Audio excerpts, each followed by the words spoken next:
Had some amazing games last night in March Madness, completing the sweet round of Sweet 16. I am going to talk a little bit about the games before, but if you guys were here, I already did a recap of these games. But shout out to Purdue for taking down Texas, Illinois for beating Houston in defensive-minded battle.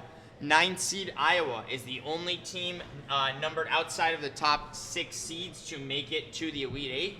Congrats to Iowa for defeating Nebraska.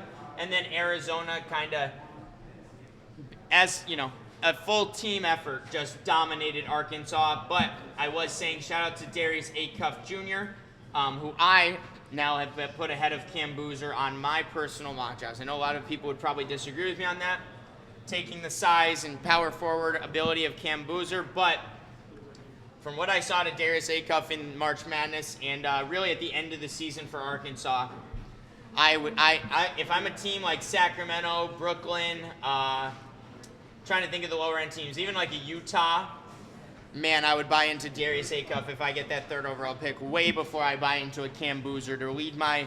If I need a building block for a rebuilding team for the next 4 to 5 years of my franchise, call me crazy. Give me Darius Acuff over Cam Boozer, but I really do believe that.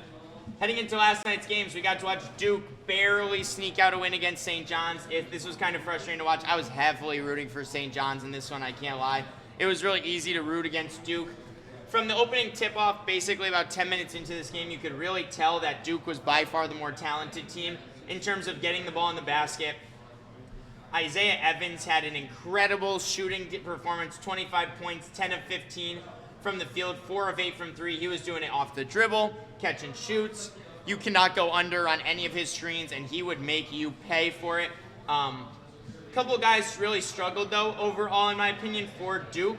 Specifically, Dame Sarr really did not have any impact on this one. I know it's, he didn't even shoot that much, 3 attempts, but I really wasn't impressed with what I saw. He had a couple looks that I thought he was going to really be more aggressive offensively than he was. Now, I know Cam Boozer finished with 22, 10, and 3. Statistics look great. There was a lot of missed opportunities, in my opinion, with Cam Boozer, specifically in the late first half, early second half, in where I thought Cam Boozer should have taken over this game and really accelerated this win a lot earlier for Duke. But it took him really till the late end of this game to have a prominent impact offensively, I think, in this one. But shout out to him for hitting his free throws down the stretch. 8 of 9 from the free throw line is really where he made his killings. He was a bigger guy. He gets his position. It's really hard to get him off that low block. He's just literally a bigger body than majority of the guys that you see on St. John's. But man, watching the first half of this game, St. John's, 45% from the field, 41% from 3. They took 32 3-point attempts compared to Duke's 14. There were so many open looks at the end of that first half that I thought St. John's could have gone up by 10, 12, 14 points with if they just hit their open looks. They were killing the offensive rebounding early in this game.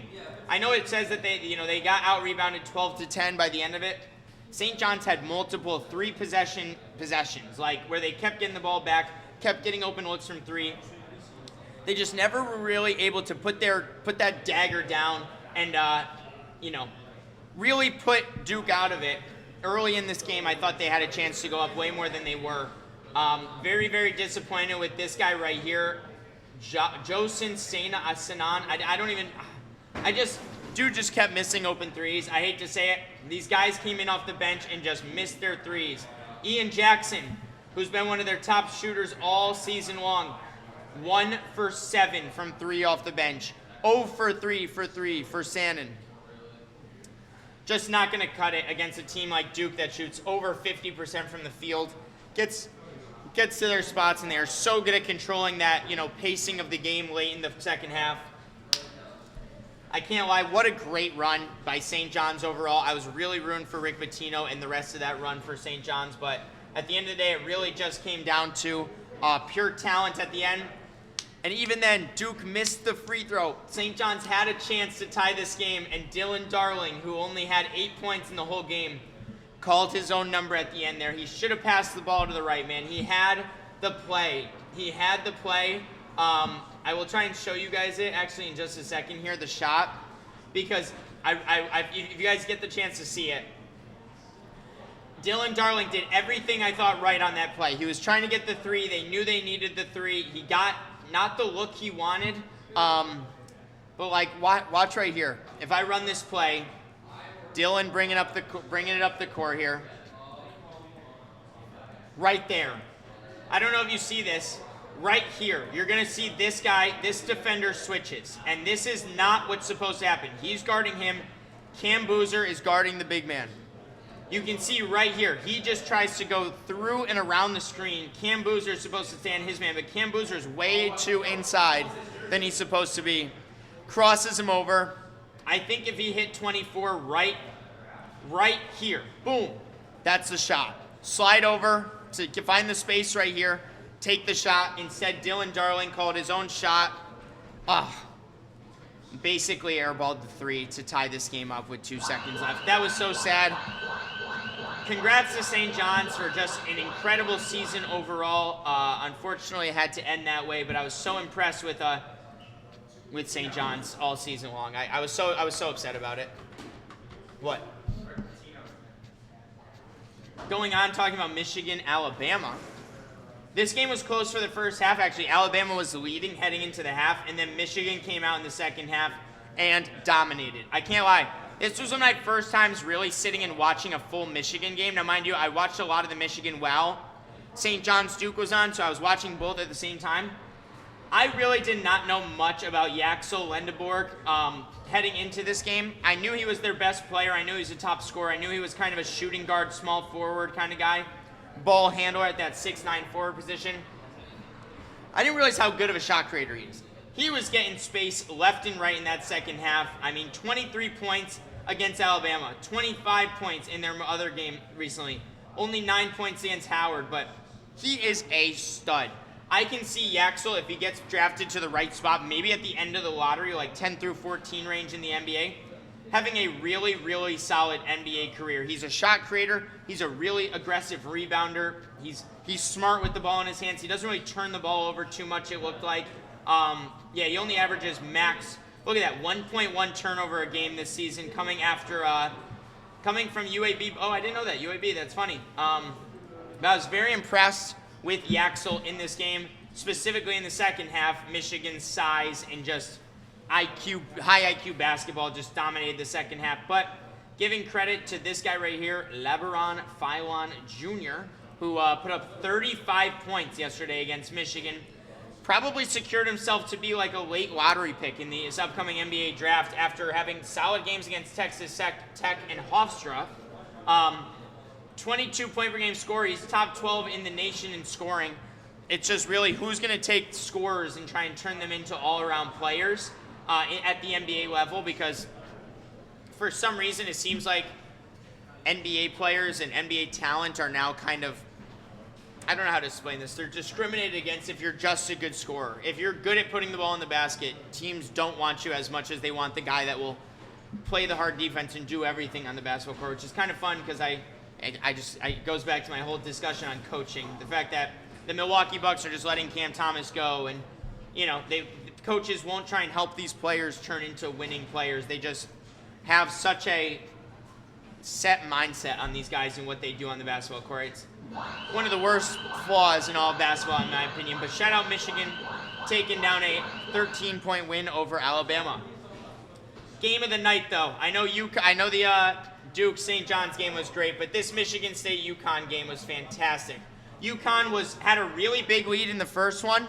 I know Triple G. UConn had a really big lead in the first half. They were up by at most, I think, 15 points in that first half. Michigan State, late in that first half, crawled their way back. They had a couple of really strong defensive stops and a couple of really good offensive motions. I really want to give credit to Jackson Kohler and Carson Cooper. I had never heard of this Carson Cooper before, senior 6'11" center.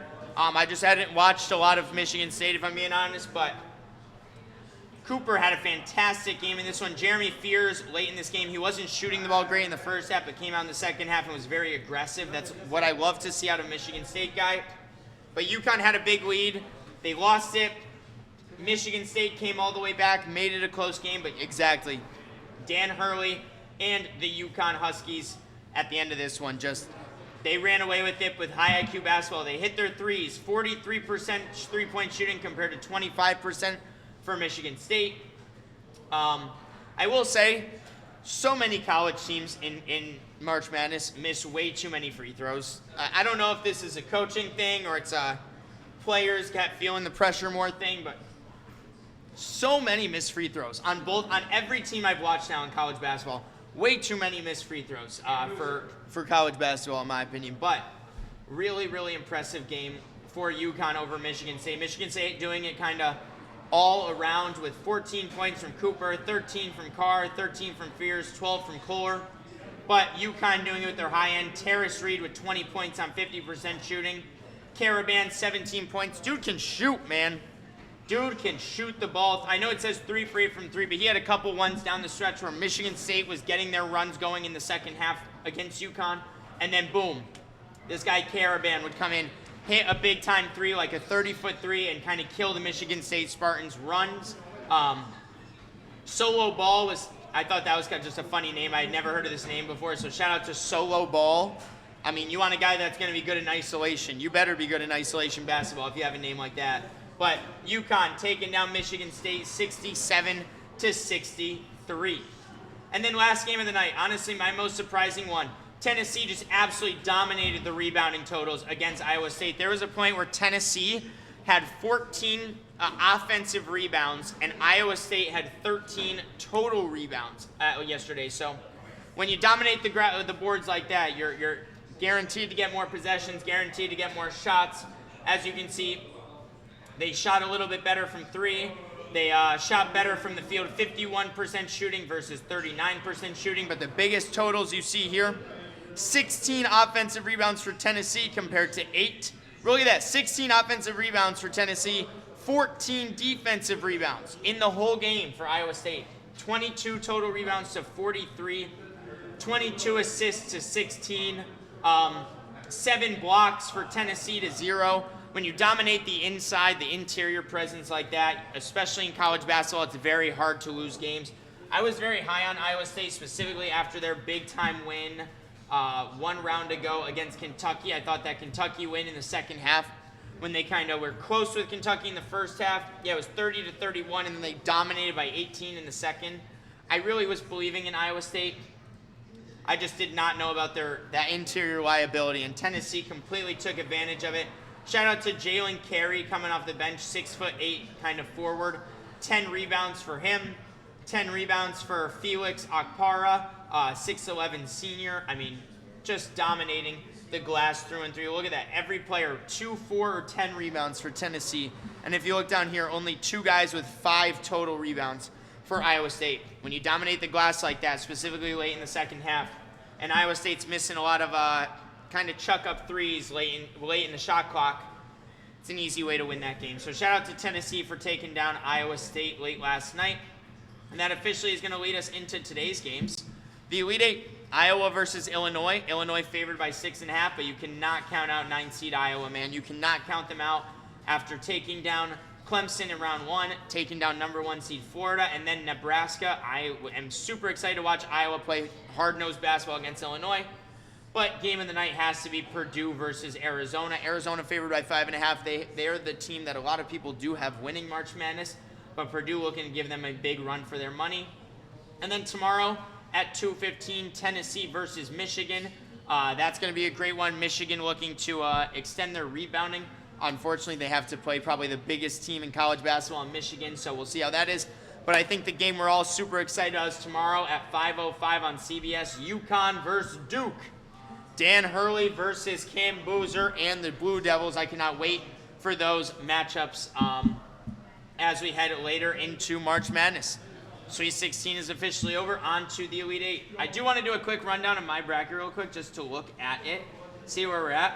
Look at that. I'm down to I'm at 74%. Not too bad.